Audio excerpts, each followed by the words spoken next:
So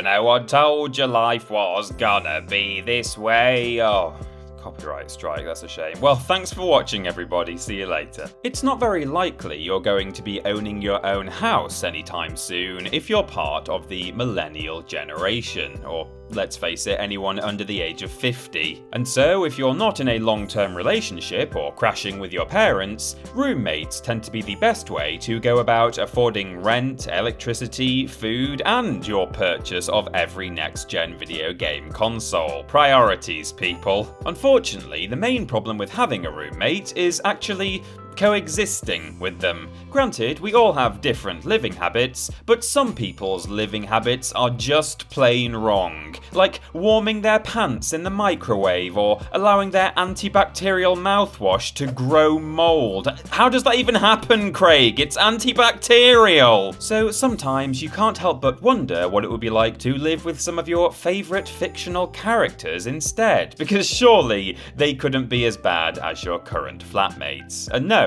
they couldn't, because they'd be much worse. I'm Peter from TripleJump, and here are 10 video game characters who would make terrible roommates. Number 10. Dante, Devil May Cry. At first, wisecracking demon hunter Dante seems like a laugh to have as a roommate. He's always got something funny to say, he's got a cool collection of weapons lying around the house, and by the looks of him, he's probably super into video games too. Hell yeah. But when you first move into the spare room of his shop, which itself is called Devil May Cry, that novelty soon wears off. As a demon hunter, he tends to work nights, and while that means he is usually reliably at home when your parcels are delivered, he has an awful habit of crashing in at 3 AM, blasting heavy metal music at full volume, covered in other people's blood, and smelling of sulfur. But then again, at least he has a job. He must be bringing in some amount of money, right? Well, for someone in constant debt to his friends who also loves gambling, he seems to work for free an awful lot. So it looks like your 9 to 5 at Asda will be paying for the bulk of the bills. And man, don't get me started on the state of the main shop. The place is littered with pizza boxes, bottles of alcohol, and other assorted rubbish, and I can tell just by looking that it's crying out for a dehumidifier. When it comes to cleanliness, Dante's attitude is a bit more devil may care, and I'd have to be pretty desperate to put myself in the position of sharing a fridge with him, let alone any soft furnishings. Ugh. Number 9. Trevor Phillips, Grand Theft Auto 5. Your mom always warned you about getting involved with the wrong crowd, but I don't think even she envisaged you cohabitating with a wanted criminal in his mid-50s. Trevor Phillips is mad, bad, and dangerous to know, and that's saying something for the GTA universe. Trevor used to be a bank robber, not ideal roommate material, but that's okay because he has since changed his ways and opened up a new business. Dealing drugs.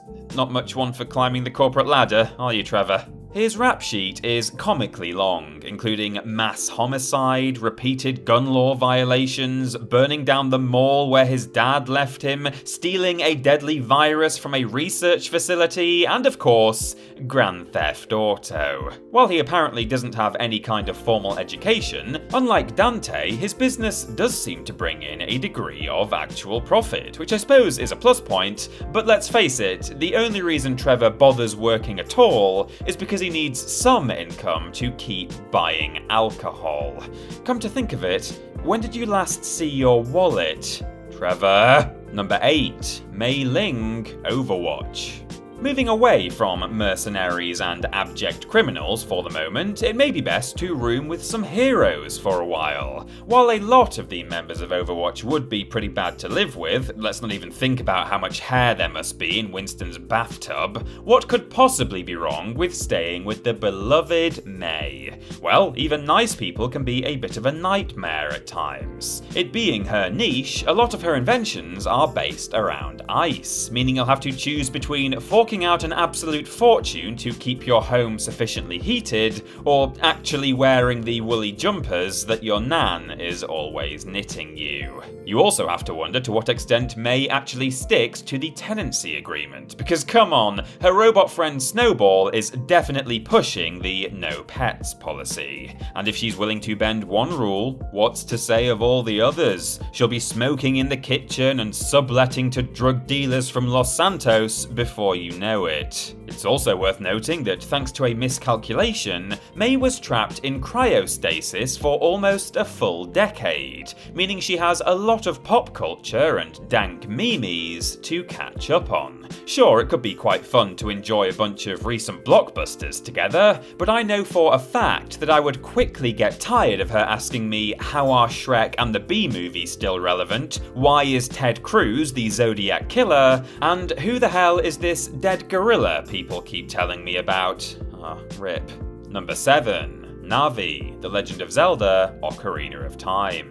After you moved out from the ice palace that May calls home and wandered around the wilderness for a while, the great Deku Tree took pity on you and summoned a fairy guide to help you find a new home. Except you really wish it hadn't, because she keeps on— Hey, listen! Navi, I'm trying to record a voiceover. Navi is a sometimes helpful little fairy who obviously means well, as did the Deku Tree. But having a roommate who is seemingly just a talking pair of disembodied wings is not what you would call ideal. I have a hard enough time just opening jars and trying to get rid of spiders for my fiancé, so trying to coexist with an apparently limbless creature would be a full-time job for sure. Plus, having her bright light constantly flying around your field of view would give you a perpetual headache within hours of moving in with her. Hey, listen! Did you remember to pick up the Lon milk? Hey, the rent is due. Listen, I've got a delivery on Tuesday. Can you wait in all day for it? Hey, listen, can you wipe my fairy bum for me, please? I guess the one partially useful thing she has going for her is her targeting system, which must be helpful when playing darts down the local pub. But even that is a bit of a challenge in terms of concentration because of her constant habit of interrupting every— Hey, listen! Ugh! Number 6. Sans, Undertale. Impossible as it may seem, let's put memes aside for a second. At first, Sans the Skeleton seems to be pretty chill. He's patient, easygoing, likes dining out, and he even picks up the tab. I don't know where he gets the money from, I don't like to ask, but he's always got some coins jangling around in that hoodie of his. While living in Snowdin is cold, it's not like the inhospitable Antarctic that May calls her home, and there is a ready supply of wood from the surrounding forest to keep the home fires burning. At least that's what I assume the flames coming from under the door are. Okay. However, bunking with Sans clearly has its drawbacks. For starters, the decor in here leaves a lot to be desired, the TV is on the blink, disaster, and the man himself appears to be far more interested in making jokes than cleaning up after himself, leaving his pet rocks and dirty socks all over the house, and allowing annoying dogs to feast on the bones in the pantry. Thinking about it, it makes sense why Papyrus is a pathological joker too, which is well worth noting here by the way, because it's a 2-for-1 deal when it comes to these boys. Ugh, no, I'm out. Number 5. A Sim, The Sims. Sims are meant to replicate human behaviour, allowing you to fully control how they live their lives. Move them into a house, set them on a fulfilling career path, have them fall in love. However, once you cease to exert control over a Sim, you will find that they are the neediest and least capable creatures to ever walk the face of the planet. Whatever planet this is. While a fully grown Sim may appear to be an adult, they are more like gigantic toddlers who need constant supervision and direction. This is the 5th time you've come home from work to find your roommate standing in a puddle of their own piss, waving at the sky and screaming gibberish. Someone needs to stop them from burning down their house, starving to death, or just getting themselves killed through their own incompetence, and that someone is you. You're on first name terms terms with all the emergency service departments at this point. Even when you're satisfied that they aren't putting themselves or you in any mortal danger for the moment, you'll spend your free time wondering why garden gnomes are suddenly materializing outside in a puff of simoleons, why a wall sprouted out of nowhere to create a brand new house extension you didn't ask for, and oh my god, why is the Grim Reaper in the kitchen? Number 4. The CREWMATES Among Us. Alright, clearly none of the terrestrial options are working out here, so you decide to try strapping yourself into a rocket and blasting off into the cosmos to stay on a wayward space station out in the cold darkness of space. Nothing's ever gone wrong out there, at least I haven't heard any screams, which is basically the same thing, right? Sure, the station might be a little bit cramped for anyone of average height, but hey, I'm not complaining. And with company like this, what is there to complain about? The crewmates of Among Us are really kind of cute, being only 3 feet tall and zipped up in colourful spacesuits. And for the most part, they are absolutely dedicated to keep everything clean, tidy, and in good working order. It's basically what they exist for. And need I remind you what a rare and special thing a conscientious and considerate roommate really is. There's only one downside to this orbital utopia. Some of your roommates are horrific, bloodthirsty monsters. As a result, in spite of your buddy's best efforts, the high-pressure scenario of having a murderous saboteur on board has left the space station itself falling apart at the seams. The wiring is shot, the doors operate seemingly at random, the engine refueling system is incredibly inefficient, and there's a constant barrage of asteroids threatening to knock the ship out of orbit at any given time. So yeah, when you account for traitors, maintenance issues, and the general perils of outer space, I'd say that anyone who actively wants to live up here with the crewmates is definitely sus. Number 3. Claptrap, Borderlands. So, after bailing out of an airlock and floating about in space for a while, you find yourself crashing onto the icy wastes of Pandora and directly onto the doorstep of a certain CL4P-TP general purpose robot, otherwise known as a mistake. Or Claptrap. Enthusiastic, fast-talking, and under the delusion that he's the one in charge, Claptrap is the last remaining CL4P-TP robot in existence, the rest all having been destroyed by Handsome Jack because of their, quote, relative uselessness, eccentric behaviour, and annoying tendencies and habits.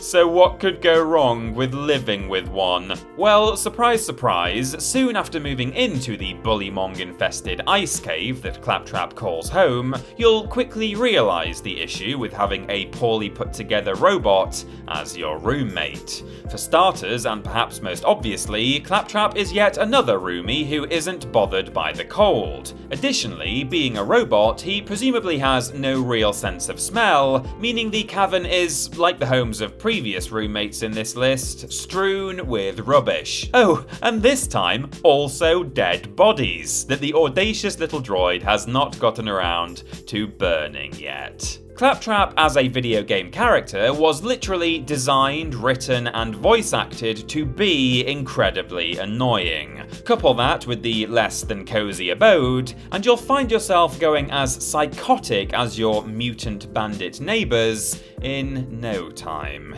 Number 2. Princess Peach, Super Mario Bros. After all the rickety shacks, space stations, and icy caverns you've spent the last few entries living in, it's time to enjoy a bit of luxury. What's not to like about moving into a castle in one of the sunniest and happiest places ever conceived? No, not Disneyland. Well, I'll tell you what's not to like. The constant barrage of assaults from Bowser and his cronies, for a start, and the amount of smashed bricks and debris that Mario leaves lying around without any thought for who's going to be clearing it up. Being used to the finer things, Peach seems to be allergic to doing any sort of chore herself, so you can bet it will be falling to you to take the bins out every week. As for her wealth as a royal, well, sure, this is one of the the first roommates we've dealt with today who actually seems to be able to afford rent, but thinking about it, she already owns this castle, it being called Peach's Castle, so you'll actually be living alongside your landlady and paying her for the privilege. I can almost hear her screeching, "My house, my rules," from here. Ha, no thanks. And number 1, the Prince, Katamari Damacy. Complaining about life with a princess and then choosing to move in with a prince might seem like a strange move, but being only 5 centimeters high, how much trouble can this guy really be? I mean, look at me, harmless as they come. Then again, his dad is another matter entirely. Astronomical in a horrifyingly literal way, the king of all cosmos has the tendency to casually destroy planets and stars on a drunken bender. Let's just hope he doesn't come round and visit too often. Even if he did though, if there's one thing the prince is good at, it's cleaning up a mess. When it comes time to do the chores, you can leave it to him to simply roll up everyone's stuff into one big handy housework ball, including dirty laundry, unwashed dishes, leftover food, and, oh, every single thing that you own, and the whole house, and your car, and the rest of the street. Oh, and you, before his dad arrives and turns the whole mass into a new star to replace the ones that he broke. So not only have you been transformed into a huge cosmic ball of burning gas, but it will be you who has to explain to the local council where exactly the entire city went when they trace the trail of destruction back to your house, because obviously the dashing prince can't talk. How convenient for him. And that's our list, but which other video game characters do you suspect would be awful to live with? Tell us about their crimes against your theoretical household in the comments below. You can follow myself and TripleJump on Twitter here, and if you want to support the things you enjoy, then why not check out our Patreon? Finally, don't forget to like the video, share it with your friends, and subscribe to the channel. I've been Peter from TripleJump, and thanks for watching.